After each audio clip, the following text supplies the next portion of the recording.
Santo de Deus. Vamos à palavra então, vamos ouvir a palavra de Deus para a missionária, dando glória, glória, glória a Jesus, né? Graças a Deus, amém.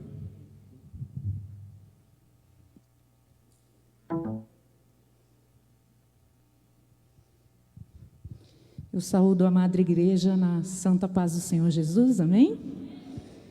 Que Deus abençoe todos os que estão presentes, os que estão assistindo através da live. Que Deus nos abençoe, que este período que nós reservamos para cultuar o nosso Deus seja o melhor período do nosso dia de hoje. Eu tenho certeza que aquilo que nós viemos buscar do Senhor, Ele tem para nos dar. E infinitamente mais do que nós possamos imaginar, amém? Então eu gostaria que a igreja abrisse as suas Bíblias, você que está em casa, se puder também, abra no Evangelho de João, no capítulo de número 6. Vamos meditar na palavra de Deus. Vamos trazer à nossa memória aquilo que nos dá esperança. Nós vivemos tempos difíceis, nós estamos sob um domínio pesado, um jugo pesado, mas nós temos um Deus que despedaça todo e qualquer jugo. Importante que a igreja ela se mantenha firme, fiel, convicta de que Deus não mudou. Ele operou no passado, Ele continua operando. Muitas vezes o Senhor espera atitudes nossas, porque nele não há sombra de variação, diz a sua palavra. Ele não muda. Está escrito que nós somos de ânimo doble, que nós mudamos de acordo com as circunstâncias, mas Deus não muda jamais. Os propósitos do Senhor que foram estabelecidos lá atrás, eles vigoram até o dia de hoje, amém? Então você que está aqui, você que está aí do outro lado, faça agora o seu momento de adoração a Deus. Traga à tua memória tudo aquilo que Deus já fez lá atrás e tenha certeza que Ele pode te alcançar nesta noite. O livro de João, capítulo número 6, do versículo 1 ao 9, diz assim: Algum tempo depois, Jesus partiu para outra margem do mar da Galileia, ou seja, do mar de Tiberíades. E grande multidão continuava a segui-lo, porque vira os sinais miraculosos que ele tinha realizado nos doentes.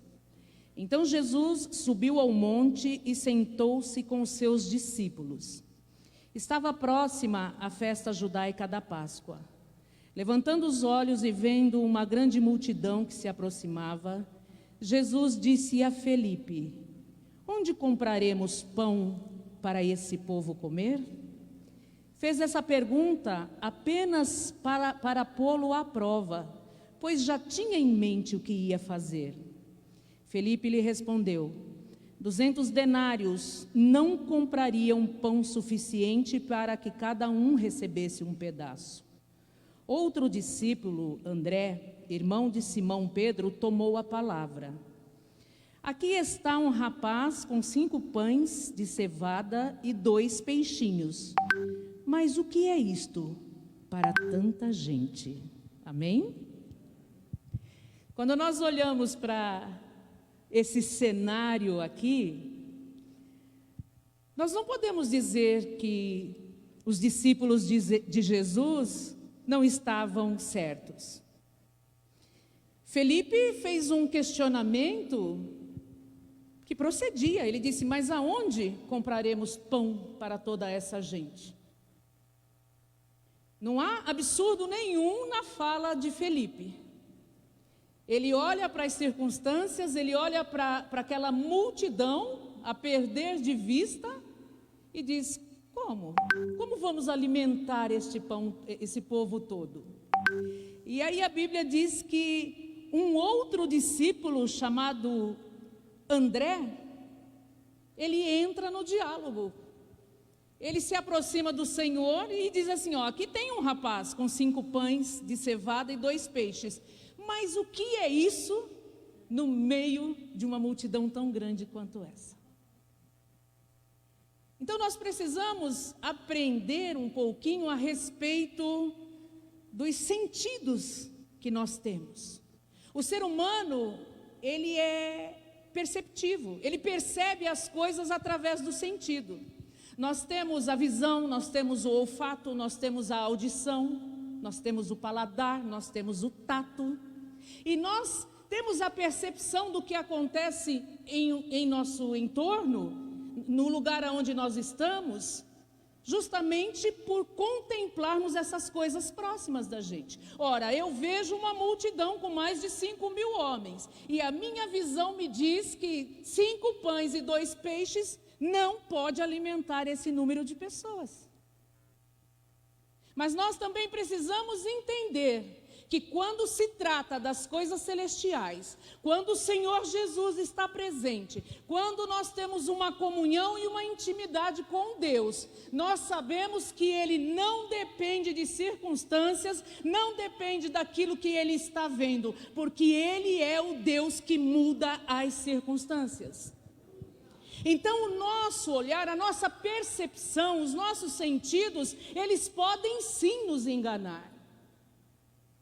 E muitas vezes nós perdemos a fé porque estamos olhando para aquela situação. Os nossos olhos não saem daquele momento que nós estamos vivenciando. E a gente olha e diz, não tem saída, não há o que ser feito. O que eu posso fazer diante desta situação? Mas o texto aqui diz que quando o Senhor olhou para os discípulos e disse, olha, o tamanho da multidão que nos seguiu, e agora nós precisamos alimentá-los. O que é que nós podemos fazer? Mas o relato diz que Jesus já sabia o que fazer, só estava experimentando os seus discípulos. Quando nós somos desafiados a exercitar a fé, nós precisamos entender que nós temos um Deus que está ao nosso lado, que trabalha a nosso favor, que se preocupa com as nossas necessidades mais básicas, mas não nos deixa de colocar à prova. Nós somos provados. E aí, há uma pergunta que inquieta todos nós aqui. Por que pessoas olham na mesma direção, mas têm percepções diferentes? Porque nós estamos dentro do mesmo cenário, percebendo as mesmas coisas que há aqui em nossa volta, mas temos percepções diferentes. Eu olho para esta mesa e vejo nela depositado aí alguns objetos, alguns pedidos, e entendo, olhando para esta mesa, que há no coração daquelas pessoas que se dirigiram até ela uma fé de que Deus pode solucionar estes problemas. Agora, o mais importante do que eu acreditar, do que o pastor acreditar, do que qualquer um de nós que aqui estamos, ministros do Senhor, acreditarmos, é saber se quem depositou os seus objetos aí está na fé sobrenatural. Porque eu não posso praticar um ritual. Eu não posso dizer, olha, eu vou e eu continuo fazendo a campanha porque eu não quero quebrar. Isso não é uma corrente, isto é um ato de fé. Ou eu creio ou eu não creio, porque Deus é suficientemente poderoso para agir na tua causa. O Senhor pode estar perfeitamente nos experimentando, mas eu quero te dizer, Ele já sabe o que fazer. Aleluia, Jesus. Então, por que é que as pessoas têm percepções diferentes? Dentro de uma mesma casa, alguém passando por uma adversidade, uma tormenta, e ninguém que mora com mais de uma pessoa, ou melhor dizendo, ninguém que não mora sozinho, não fica alheio ao que acontece dentro da casa, no seio da família. Se você divide a tua casa com mais um, o problema daquele um, ele também passa a ser seu, ainda que indiretamente. E qual é a percepção que nós temos quando estamos em família, em relação àquilo que aquela pessoa está passando? O que é que nós transmitimos àquela pessoa? Qual é a sua fala para aquela pessoa que está sofrendo? Como que você se comporta para trazer esperança àquele coração? Aqui nós vemos Felipe dizendo, olha, nem 200 denários resolveria o problema. O que eu posso fazer? Ir à cidade, comprar comida, comprar pão? Mas não resolveria. Aí André toma a fala e diz assim, olha, a gente até pode ir, mas o que é isso para tantas pessoas?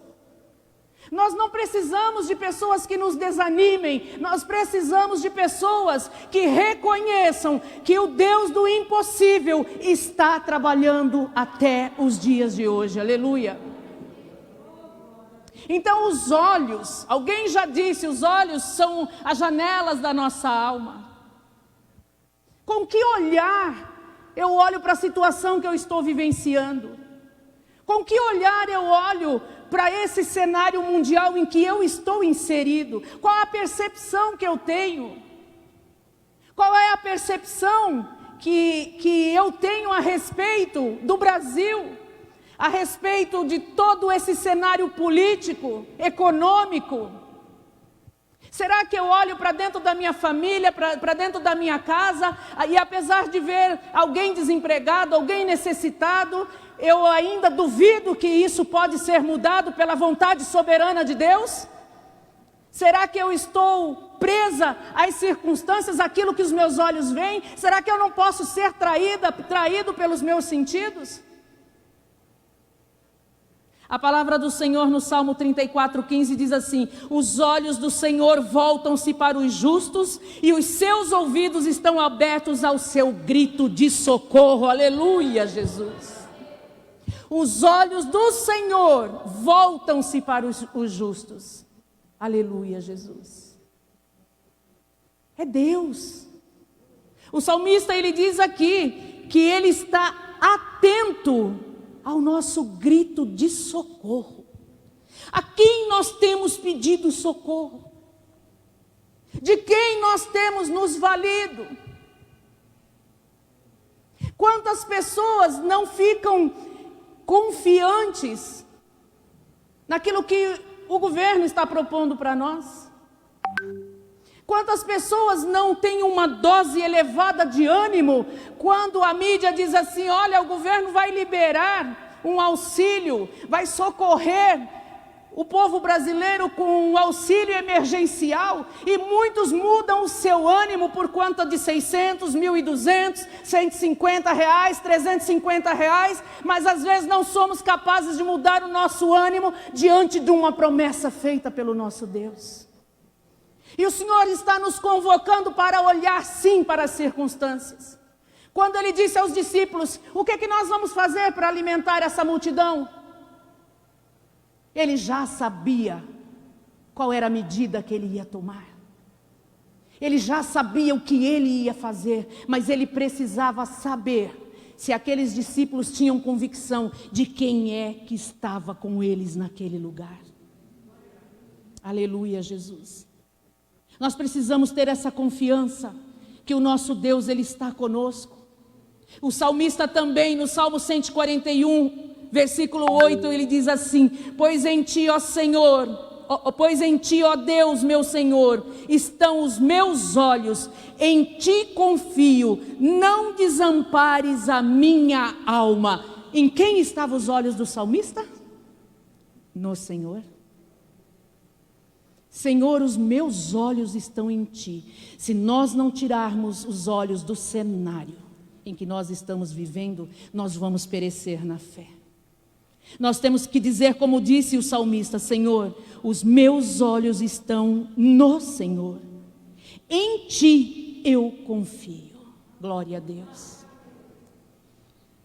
Então, para não me alongar muito, eu quero falar um pouquinho de um rei que enfrentou um desafio terrível à sua época.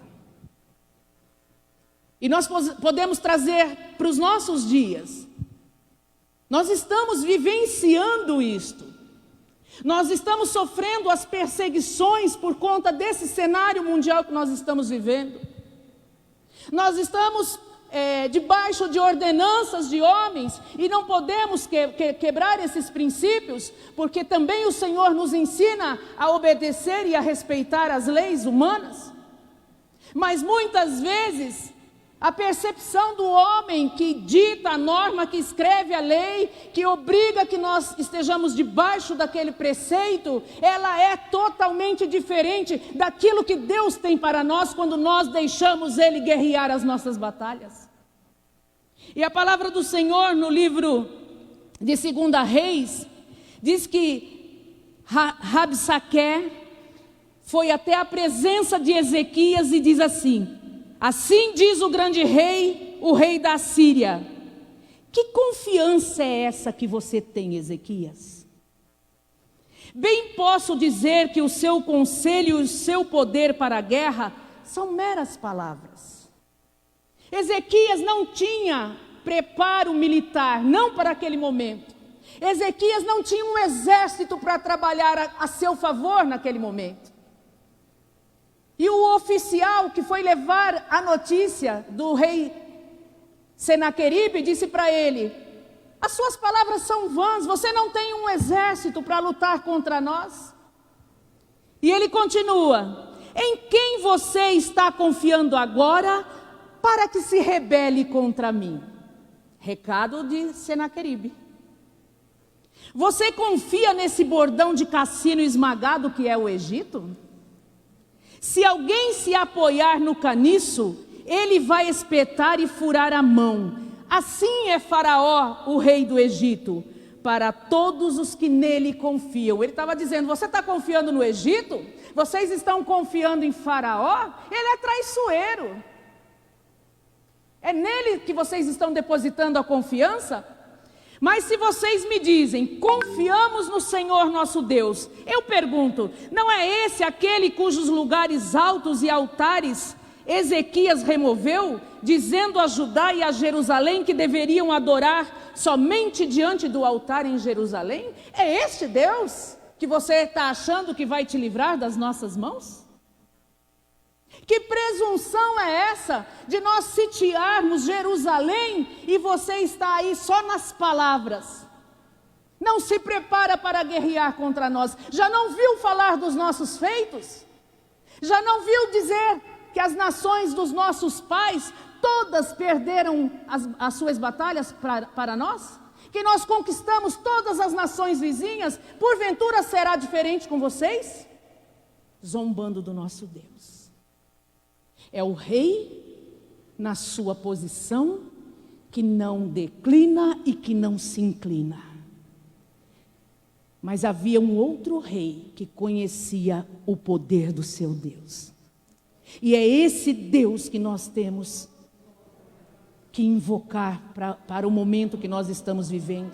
É a este Deus que nós temos que nos inclinar. Eu posso não ter recurso militar, eu posso não ter recurso financeiro, eu posso não estar com a minha saúde boa, eu posso estar com os meus bens ameaçados, mas eu tenho um Deus que quando eu falo com Ele, Ele ouve o meu grito e atende o meu socorro, e atende em meu socorro. Ou eu creio nisto ou eu não creio, porque tem situações em que nós cremos ou cremos. Não há outro jeito. Eu não tenho para onde correr. E ele continua insultando. E se nós formos lá em 2 Crônicas 32, Senaqueribe começa a ameaçar a Judá. A partir do versículo 11, os oficiais dizem a mesma coisa. Em que vocês baseiam a sua confiança para permaneceres cercados em Jerusalém? Quando Ezequias diz: o Senhor, o nosso Deus, nos salvará das mãos do rei da Assíria. Ele os está enganando para deixá-los morrer de fome e de sede. Senaqueribe, lá o oficial do Senaqueribe estava dizendo: vocês estão confiando na promessa do rei Ezequias? Quantos não falam isso para nós? Vocês estão confiando na palavra do pastor? Vocês estão confiando na palavra dos crentes? Vocês estão confiando na palavra do povo do caminho? Como o Márcio pregou aqui, o pastor Márcio, domingo. Nós fomos conhecidos lá atrás pelo o povo do caminho. É nele que vocês estão depositando a vossa fé? Vocês estão acreditando no que Senaqueribe diz? Vocês estão acreditando quando o avivamento bíblico convoca vocês para o culto do milagre, para o culto da família, para o culto da bênção? É nisso que vocês estão acreditando? Vocês vão perecer, vocês vão morrer de fome e de sede. Mas Ezequias, ele sabia quem era o Deus que ele servia, aleluia, Jesus. Se eu tiver convicção quem é o Deus que eu sirvo, ninguém vai fazer com que eu duvide da fé que um dia eu depositei no meu Senhor, aleluia, Jesus. E ele continua: mas não foi o próprio Ezequias que retirou os altares deste Deus? Vocês não sabem o que eu e os meus antepassados fizemos a todos os povos das outras terras? Acaso alguma vez os deuses daquelas nações conseguiram livrar das minhas mãos a terra deles? De todos os deuses das nações que os meus antepassados destruíram, qual deles conseguiu salvar o seu povo de mim? Como então o Deus de vocês poderá livrá-lo das minhas mãos? Que pergunta! Se nós fôssemos confrontados agora, cara a cara, com esta pergunta, qual seria a nossa resposta? O que será que nós diríamos? Que recado a gente mandaria para o oficial de Senaqueribe, mandar de volta para ele? O mundo sempre vai querer nos intimidar. As pessoas com poder sempre vão querer nos intimidar. As pessoas que não confiam no nosso Deus sempre vão querer fazer com que nós declinemos da nossa fé. Mas Ezequias se manteve firme. E a palavra do Senhor disse que Ezequias e Isaías foram orar. E eu quero encerrar essa mensagem com a oração de Ezequias e de Zacarias. O Senhor, Ele nos provoca assim. O Senhor provocou os seus discípulos na pessoa de Jesus Cristo. Eu já sei o que eu vou fazer, mas eu preciso provocar a fé deste povo. Eu preciso saber se este povo está confiando em mim, ou se este povo está preso às circunstâncias que estão vivendo. Os nossos olhos nos enganam, queridos. Nós temos uma visão distorcida quando estamos na guerra, quando estamos na prova. A nossa visão distorce. E o medo começa a tomar conta. E a ansiedade começa a tomar conta. E o nervosismo começa a tomar conta. E nós já não sabemos mais como agir. Senhor, o que eu faço, Pai? Eu continuo confiando. Eu dou uma ajudinha. Deus, o que eu faço? Eu não vou mais na igreja porque eu não estou vendo o resultado. Porque ninguém me socorre, ninguém me ajuda. Ninguém estende a mão para mim. Eu ainda estou com a minha confiança depositada no homem.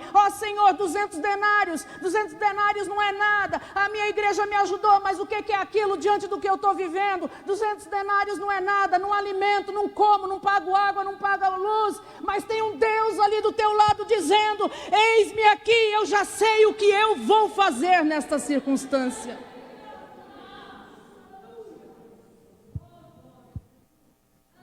Oh, aleluia. Se eu confiar no homem, eu vou perecer. Por mais que o nosso presidente tenha tido boa vontade de liberar para nós um seguro emergencial, um dia acabou aquele dinheiro. E aí? Acabou, porque acaba. Tudo perece. Só não pode perecer a fé de um cristão. Aleluia, Jesus. E a palavra do Senhor diz que os oficiais de Senaqueribe desafiaram ainda mais a Deus, o Senhor, e ao seu servo Ezequias. Senaqueribe também escreveu cartas insultando o Senhor, o Deus de Israel.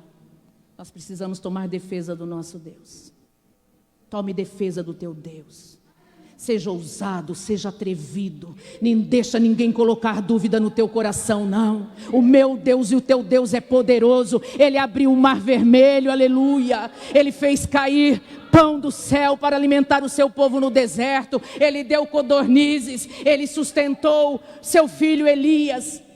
Em tempo de fome, em tempo de seca, vai beber do riacho do Querite, mas o riacho secou. Vai para a casa da viúva, a viúva não tem o que comer. Vai, faça o que eu estou fazendo, porque o milagre é meu, não é teu, aleluia. Só confia, só acredita. Eu sou o autor do milagre. E insultou o Deus de Israel, insultou. O versículo 19 de 2 Crônicas 32 diz assim: referiram-se ao Deus de Jerusalém, como falavam dos deuses dos outros povos da terra, que não passam de obra das mãos dos homens. Tem boca, mas não fala. Tem nariz, mas não cheira. Tem ouvido, mas não ouve. Oh, glória, aleluia. Falaram do Deus de Israel, como falavam dos deuses das outras nações, mas havia uma diferença. O Deus das outras nações eram feitos de pau, de pedra, de prata, de ouro, mas nós temos um Deus que é desde a eternidade. Quando Moisés disse: o que direi a Faraó? O que eu falo para ele? Digo que quem foi que me enviou? Ele diz: diga que o eu sou te enviou, aleluia. Glória a Deus. Em 2 Reis 19, a partir do versículo 15 até o 19, Ezequias e Isaías oram ao Senhor. Esteja muito atento à oração desses dois grandes homens de Deus. Senhor Deus de Israel, que reina em teu trono entre os querubins, só tu és Deus sobre todos os reinos da terra. Tu criaste os céus e a terra. Dá ouvidos, Senhor, e vê. Ouve as palavras que Senaqueribe enviou para insultar o Deus vivo. É verdade, Senhor, que os reis assírios fizeram de todas essas nações e seus territórios um deserto. Atiraram os deuses delas no fogo e os destruíram, pois não eram deuses, eram apenas madeira e pedra moldada por mãos humanas. Agora, Senhor nosso Deus, salva-nos das mãos dele, para que todos os reinos da terra saibam que só tu, Senhor, és Deus. Aleluia, Jesus, glória a Deus. Olha que oração.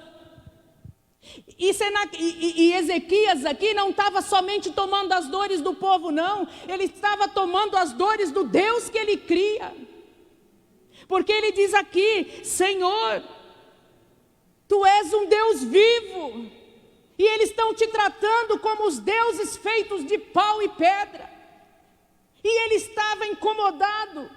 E ele estava triste. E ele estava em defesa do Deus de Israel. E nós precisamos entrar em defesa do nosso Deus, porque Ele é poderoso e é dEle que nós dependemos, aleluia. Recursos humanos acabam, recursos de homens acabam, mas o de Deus é inesgotável, aleluia, Jesus, glória a Deus. E para encerrar, naquela noite, o anjo do Senhor saiu e matou 185 mil homens no acampamento assírio.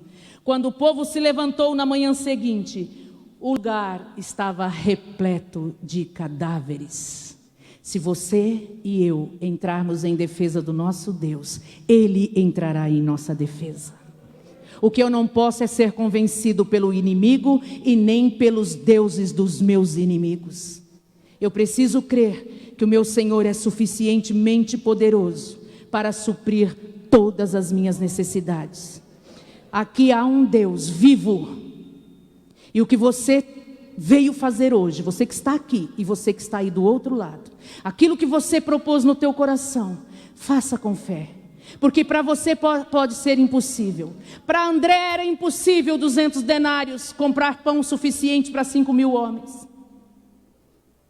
Para Felipe era impossível alimentá-los, era mais fácil despachá-los. Despacha, Senhor, manda embora. Ainda dá tempo que eles se agasalhem em alguma casa. Alguém vai poder socorrer. O Senhor está dizendo, não, tem coisa que o homem não pode fazer, e aquilo que o homem não pode fazer eu faço. Eu não despeço multidão que vem atrás de mim com fé, de barriga vazia, de coração vazio. Eu não despeço, porque eu sou Deus que supro as necessidades do ser humano. Aleluia, Jesus. E se você crer, esse é o grande desafio. Pode ser que muitas pessoas estejam zombando de nós, até dentro da nossa casa. Você vai fazer o que lá? Onde você vai com isso? Da onde você trouxe essa água? Para que essa água? Para que isso? Para que aquilo? Não importa. Confia naquilo que você está fazendo. É ato de fé. É ato de fé. Que ninguém te demova da fé que um dia você depositou no Senhor. Operando Deus, quem impedirá? O Senhor pegou aqueles 5 pães de cevada e os 2 peixes e deu graças aos céus. E diz a palavra do Senhor que alimentou toda aquela multidão e ainda sobejaram 12 cestos, porque Deus dá e dá em abundância. Este é o nosso Deus. A visão pode estar distorcida. Nem toda autoridade tem a visão que Senaqueribe teve. Temem os maus rumores e se escondem atrás das grandes ameaças. Mas nós confiamos num Deus que cuida de nós em cada detalhe. Hoje é noite de milagre e o teu milagre já chegou. E as palmas louvam ao Senhor.